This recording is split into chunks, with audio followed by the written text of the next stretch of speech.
Hi girls. Okay, we're going to start with lighting the smoker.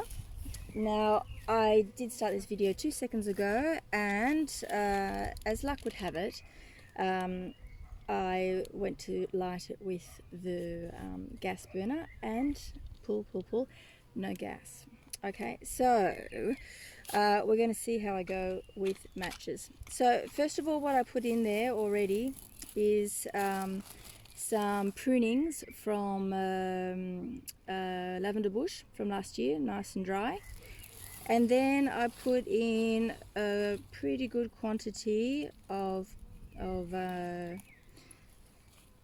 pine needles. Now these are really fine, and they're actually mixed up a little bit with the lavender dried flowers that came off. They're all in the same bag. But fine pine needles are the best. Sometimes you even see them walking along the road because they've been crushed a bit by cars. But anyway, pine trees are not something that are rare in this region, so get yourself some of those and keep them nice and dry. In the shops you see pellets for smoking. That's what they look like. I haven't tested the theory to see whether they actually are the same things as, rabbit food or something, which I'm sure would probably be cheaper. I find it reasonably expensive, and the bag is massive, which you never get through. And I actually sometimes have a hard time lighting them.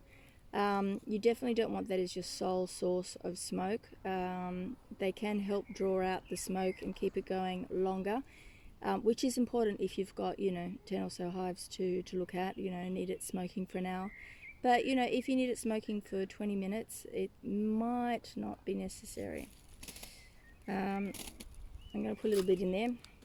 Something I also found at a shop recently was this stuff. Now I have no idea what's in it because it's all in German. I haven't bothered trying to find a translation, but it looked cute, and in fact what it has is it's sort of like a mixture of grass and herbs and tiny little things. It doesn't smell anything particular, but anyway, in it goes. So as you can see, it's a pretty grassy mix. I also got an old Hessian sack, which I like because it sort of keeps the flames down and separates it from the next stage of the grass.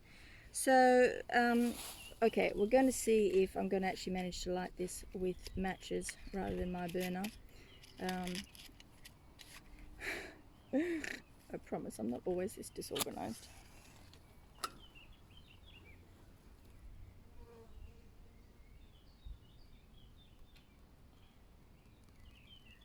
If you are doing it with matches, probably having paper would even help.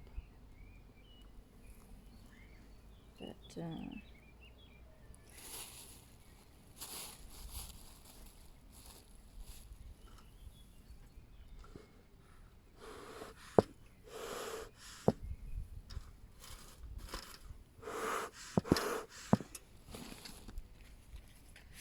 more matches.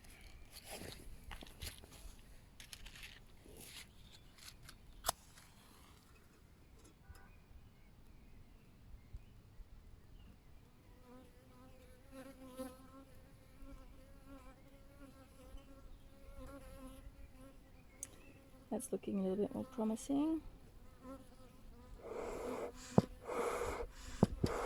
And pump it a little bit more.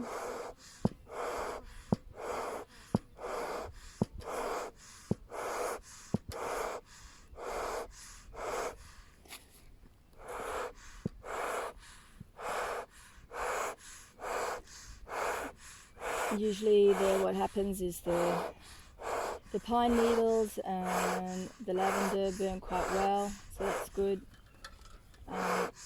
There's lots of things that burn well but they don't actually stay. Well, so that's looking reasonably hopeful, which is good news.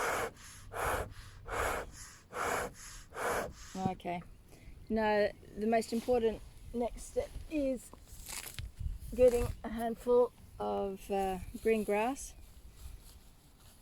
much easier to find in spring than in the really hot part of summer. Anyway, so we put that on top, and that's going to act as a cooling agent for the smoke before it comes out, because we don't want to burn the little bees with hot smoke. We're just wanting to smoke them.